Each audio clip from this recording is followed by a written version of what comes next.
You know how your math teacher always said, "Go find X"? Well, I finally found it. This is one of the coolest phones I've ever seen, and is actually also the first Oppo phone I've ever tested. So I'd like to officially welcome Oppo to my desk and my durability test.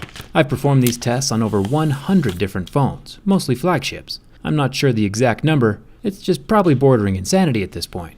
But here we all are. Let's get started.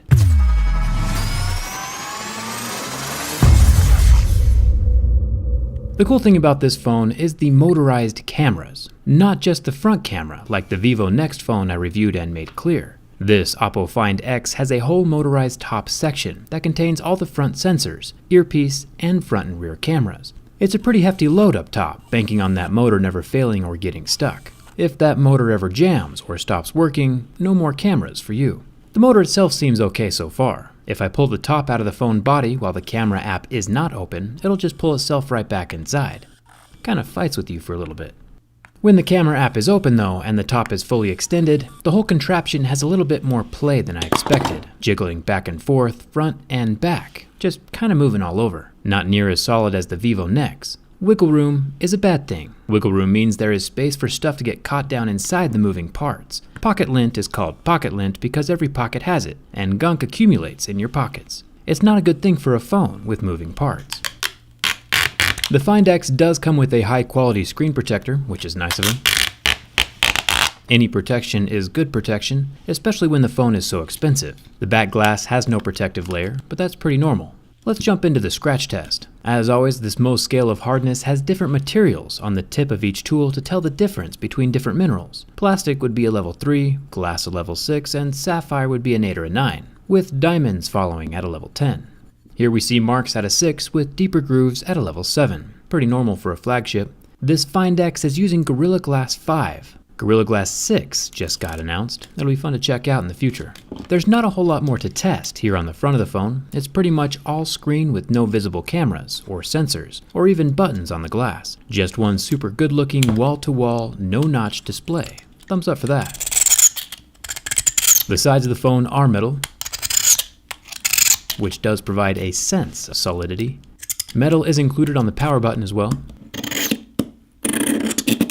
The top chunk of this phone, the portion that lifts up, is also metal. Nothing up here to look at except for the little microphone hole. The far side of the phone has the volume buttons, both metal, but is otherwise bare. The bottom of the phone has our USB-C port and no headphone jack. It might be a good thing or a bad thing depending on who you ask. I prefer my phones to have one though. With a motorized opening on a phone like this, obviously there's no hope for water resistance, but this dual SIM card tray does have its own little rubber ring around the edge, so it looks like Oppo has put some thought into liquid protection. Hopefully we'll find some more protection inside when we do the teardown. As expected, the back is glass and unscratchable by my razor. The Oppo and Find X logos are printed on the underside of the glass and won't be rubbing off, but I'm sure we can make it clear if we need to.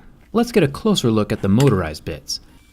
The whole area covering the front of the mechanical lift is glass, which means the 25 megapixel front-facing camera and all the high-tech sensors for the face scanning feature are protected against scratching as the mechanism actuates up and down. So far, so good. Interestingly enough, this exterior earpiece slot is just a hollow hallway for sound to pass through from the actual earpiece in the raised bit behind it. So if that actuating motor does break and stays closed, you'll still be able to make and hear your phone calls, which is kind of important for a cell phone. Flipping over the phone for the rear dual cameras, we get 16 and 20 megapixel cameras, but no telephoto or wide angle, and that's rather unfortunate. Having two cameras that do the exact same thing is like buying a Swiss Army knife where every single blade is the same.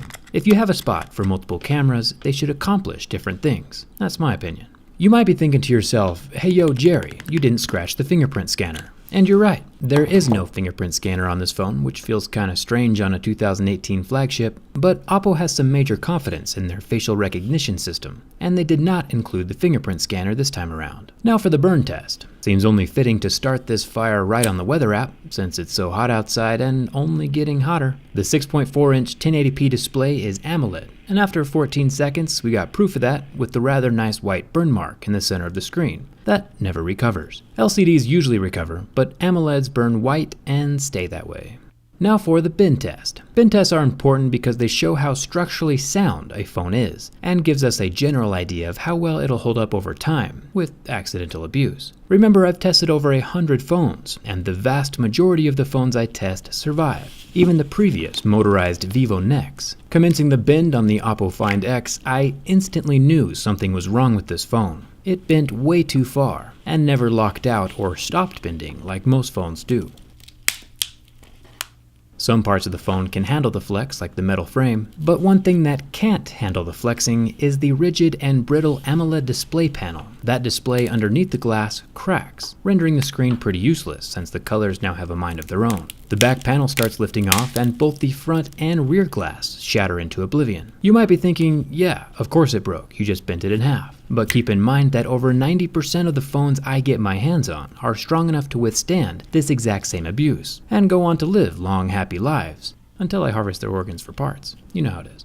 This Oppo Find X is dead. It's important to never sit on a phone like this, or accidentally step on it after a drop, or even drop it at all. Cell phones are probably the most abused pieces of technology on the planet, and the Find X cannot handle abuse as well as other smartphones. It's going on the shelf of shame. I love the innovation and direction that Oppo is taking. This phone is a winner on so many levels, just not with durability. Let's take a closer look at the inside of that camera mechanism. It looks like the glass layer has laminate backing, so it'll all come off in one piece. A clear edition would have been awesome. Bending back the fractured glass,